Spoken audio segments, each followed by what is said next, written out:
Hey, you too. Welcome back to my channel. This is Nathan Daley. I'm your law enforcement translator, guys, here to give you insight on all things law enforcement. Now, listen, you guys, I am sick and I'm trying to recover from this head cold.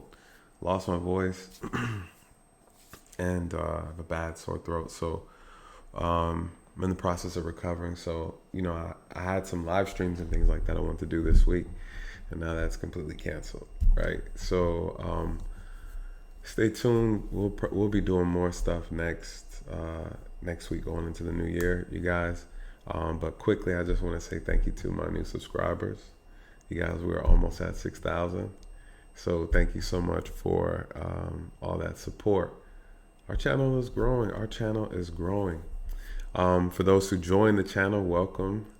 If you're interested in joining, please, would love to have you as one of my investigators. We have a lot of great things in store for you guys next year. We'll be, I don't want to give it away yet, but you'll be getting some inside looks at some things in reference to these cases. I still got a little access. I still got a little pull, but yes. What else? Listen, I hope you had a happy Christmas, amazing Christmas. You guys be safe for this new year as well. Next time I do a live, it will definitely be next year. I'll also be announcing the winner of the giveaway. So I'm excited about that. So what brings us here today? Lately, you guys, I've been posting clips from my previous live stream. And it was an epic live stream, you guys. It was 5 hours long. I think that's what started me losing my voice, actually. And but anyways, I've been posting clips. You guys have been very, very receptive of the information that has been posted, and so I really appreciate the engagement. A lot of valid points you guys are making on a lot of topics, and I'm learning a lot still as well. Especially we're discussing now that most recent video about the slave catchers. You guys, listen, I'm gonna do a video on that. I'm gonna do a special video for you guys, really breaking down the history, the origins of policing. I would say, I think some of us have it a little confused. Some of us don't have accurate information, and that's okay. So there's still a lot to talk about, you guys. So I'm looking forward to that as well. Today, though, I saw a lot of requests, a couple emails I received as well from subscribers just asking about the shooting in LA. And you guys wanted my take on it. So let's talk about it. I won't go into too much detail, but I will give you guys an overall synopsis of how I feel about that shooting. I've seen all body cam video of it. I've seen store footage of it. So I have a pretty good overall review over the situation as far as what has been released thus far. Today is the 29th of December.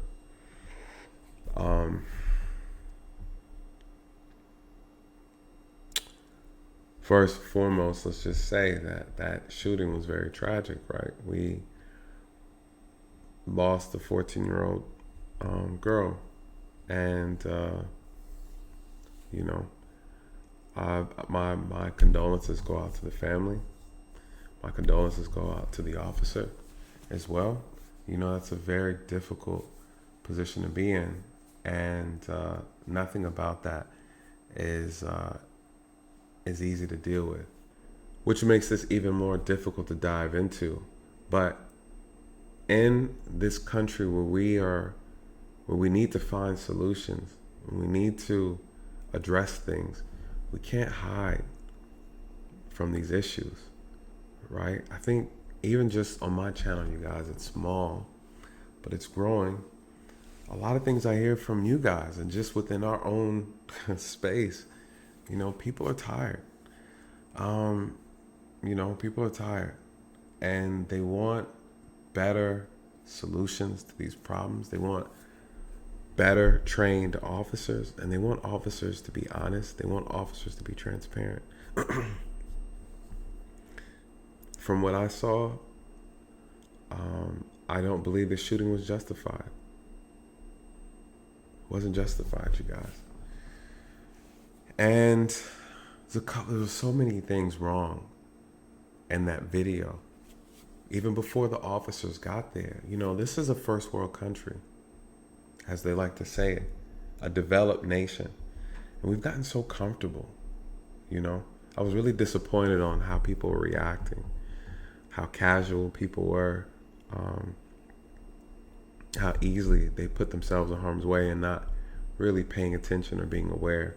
You know, but that's a conversation for another video as well.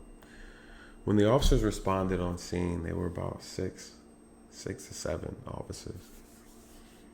And they are looking for the threat. What do they know? They knew that he was assaulting. They knew the suspect was assaulting victims with a bike lock. There was also mention of a possible gun. So right then and there, officers know two things. That one, the suspect is armed, and that there's possibly a gun in play. The officer that shot, the fatal shot that killed the 14-year-old girl and killed the suspect, something about his behavior leading up to the shooting was eye-opening, I would say, or caught my attention. One, he was too overzealous. He was too overzealous from the beginning. He was the last officer to respond with the group. There was a team of officers that were already present. The officer with the rifle came last. He was coming up the escalator. The group of other officers were already ahead. And as they're walking down the aisle looking for the suspect, he's pushing through the officer saying, "Hey, let me go through. I have a rifle." You guys, the rifle is not the appropriate weapon for this situation, unless the situation evolves to where the rifle is absolutely needed. In this situation, close quarters, a mall or a mall, department store full of people, that's the worst place to have and to actually shoot. A rifle. A shotgun and a handgun would have been the most appropriate weapons in this particular scenario. Why do I say that? You guys, the velocity that a rifle round travels, a .223 or a .556, it goes so fast, you guys. Supersonic. It goes through multiple objects and it doesn't stop. All right? It's a very, very dangerous, powerful round. It's not like the handgun round, the hollow points, where once it hits the target, it mushrooms out, right? It does that so that the bullet doesn't go through the intended target and hit something else.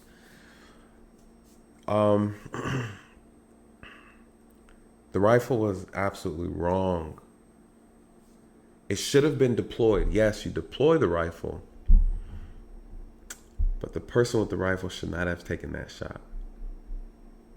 That shot should have been taken with a handgun or a shotgun. When would the rifle have been appropriate? Say if the suspect was at great distance. That's why the rifle has a scope, right? To ensure accuracy. What if he had a hostage, right? The rifle would have been perfect to apply a headshot. Other than that, I don't see where the rifle should have been fired at all, you guys. Poor tactical, poor decision. And he was too overzealous. Why do I say that? The moment he saw the suspect, he pulled the trigger. He gave no commands, no verbal commands. There were no other attempts to engage or de-escalate the situation, you guys. Listen, we're not executioners. All right, we're not. That's not what we do. He shot 3 times, right? And we don't know whether or not one of those bullets he missed or it was a bullet that went through the suspect and then hit the dressing room and then striking the young girl. there is a greater chance that if he shot with his handgun, that girl would have had a higher probability of survival. Possibly. So what are the issues? That's not the only problem, you guys. The other problem is the actual shooting itself. Was the officer justified in shooting? One would add, yeah, he was assaulting people. He assaulted a woman. He beat her badly and she was bleeding. Yeah, so the shooting should be justified. No, you guys, it doesn't work like that. The suspect has to be an active threat, actively harming someone. When is deadly force authorized? When an officer needs to protect the life of another person, or they're protecting the life of themselves. That's the only time to protect against great bodily harm or death. Just because the suspect had committed all these atrocities inside the store doesn't mean you can just walk in and shoot him. You guys, it doesn't work like that. He could have killed 100 people in the store. But if the officer showed up and he was naked with his hands out and the officer shot him, it wouldn't be justified. You guys, we're not executioners. We're not. We're only allowed to use deadly force to stop an imminent threat of danger, great bodily harm, or death. Imminent danger, you guys. The threat has stopped. The distance between him and the victim were not there. Now, from the video that I seen, I did not see any other victim near the suspect. So going off of that, I did not see him in close proximity. I didn't see him assaulting anyone else when the officers arrived. Remember, it's, did you make any effort? Did you say anything? Did you try to de-escalate? No, none of that was done. None of that was done, you guys. It's not how we're trained. He shot him on sight. Why is that a problem? Because the shoot wasn't justified, and now a young girl has also died. So not only was the shoot not justified, the weapon he used was excessive. It was the inappropriate weapon to use for that type of situation and circumstance. You guys, what is the problem with law enforcement? This is the issue people are having. Officers that don't have the ability to critically think under high stress situations, not properly looking at the circumstances in totality, right? What is the issue? They're in a department store. A department store. The potential for innocent people to be hurt is extremely high. Extremely high. Every shot has to be careful, has to be calculated. The movements have to be strategic. The tactics have to be sharp. There's no room for error, you guys. There's no room for error. But an error was made, right? What they do? You have an officer who was extremely overzealous, anxious to pull the trigger, carrying a high-powered rifle in a department store. Come on, you guys. Immediately sees the suspect and he shoots. Did he identify the weapon? What is required, you guys? Ability, opportunity, and jeopardy. I told you this before. This is what's required for officers to use deadly force. The suspect has to have the ability, meaning do they have the means to carry out this threat? Opportunity. Are they in proximity to carry out the threat? Jeopardy. Jeopardy. Did they manifest the threat?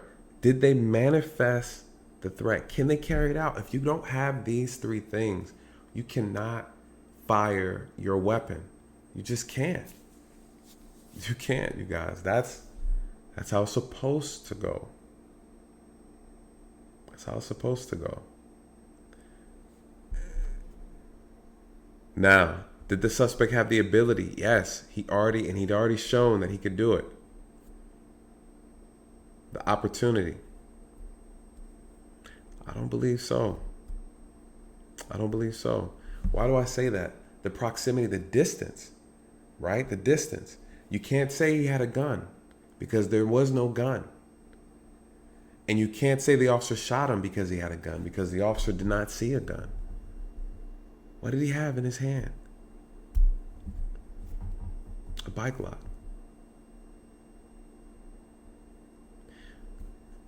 They're also going to look at, did the officers make any attempts to de-escalate? Why? Because he was not an active threat. He wasn't an active. You can't even say it was in progress. Why? Because the victim was separated from the suspect, you guys. It's not a good shoot. It's not a good shoot.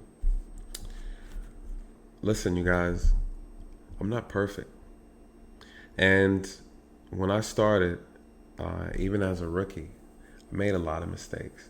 And one thing, remember my supervisor would always get on me about a lot of stuff, you guys. I was very high octane. I was out there, full of piss and vinegar, as they like to call it. And I was very known for getting into stuff and catching high profile criminals and things. I lived for it. I was an adrenaline junkie. And I remember my supervisor always telling me that the ends doesn't justify the means. Because there was a recklessness about me, right? There was a recklessness. But because it always worked out, I would always say, well, hey, someone could have got hurt, Daley. I'm like, but they didn't, Sarge. Right? You could have crashed the car doing that, Daley. Yeah, but I didn't. Right?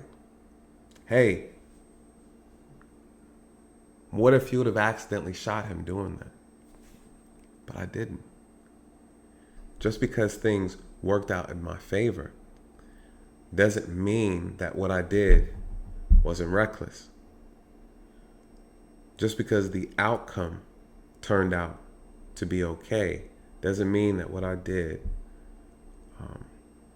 wasn't inconsiderate. So, when we look at these things, I understand exactly. But when you make a mistake, when you make an honest mistake, when you move too quick, when you don't think, when you don't process, this stuff happens. Now the question's going to be is, what is the department going to say? What are the people going to say? When it comes to this job, you guys, I said it in the last video about the whole Dark Knight concept, where you can die being a hero or live long enough to see yourself become the villain. This is true in this profession. Why do I say that? Because it only takes one mistake, you guys. It only takes one mistake, and as an officer, your whole world can be turned upside down. I'm blessed that all my mistakes I've been able to come back from, even my most recent one.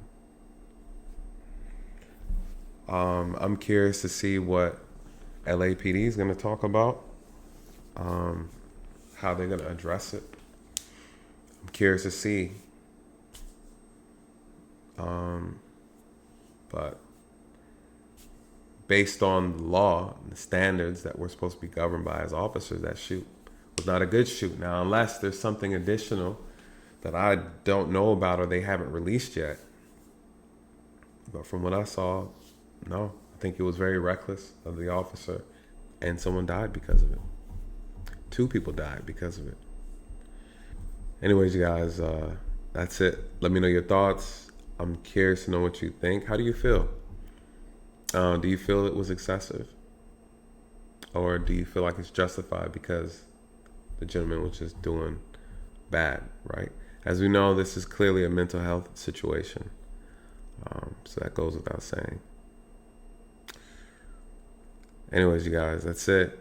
I'm going to continue to cut up a few more clips to post from the live stream. It was just such a long live stream. I felt like there was so much good content in there. Want to make sure you guys had a chance to really digest it. So, anyways, I'm gonna go back to relaxing. And if I don't make another video before the New Year's, you guys, Happy New Year's. Please be safe. In Atlanta, it's already crazy, so I'm not surprised seeing this is the new Gotham City. Anyways, you guys, have a good night. God bless.